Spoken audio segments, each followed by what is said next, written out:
Pronta? Va buona, non va niente, non ti che è stata linea apposta, stanno sempre la stessa gente. Pronta? Pronta? Vedi in privato, sapete. Pronta? Pronta? Dite, dite.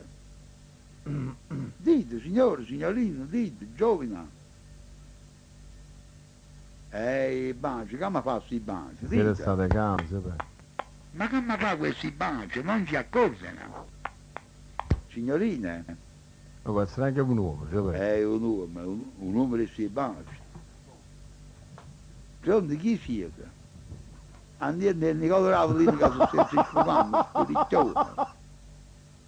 Nicola! Nicola! Ti accidenti, non la smetti. Allora, signorine, si va una moto, come cazzo ti chiami? Pronta?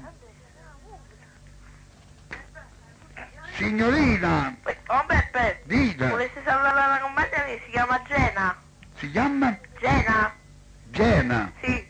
E beh, che fai? Ma la volevo salutare. E salutando. Come merda, come merda. Ce la fanno e so pure femmine che si danno un'essi tutte femmine, sì. Una femmina come te avesse voglia di un manegitello con tutto che tengo 87 anni. Merda che altro non sei, tu è quella canza di tua madre che ti ha fatta. Pronta? A lui buonasera, a lui si nome e mezzo, si dice quattro parole a sta latrina. Ah, preferisco, come dici? Forza, dici da cella. Ma gli state bravo, Come? A dove dici? A dove dici che femmina e merda, a Luigi? Ecco, faccio tu.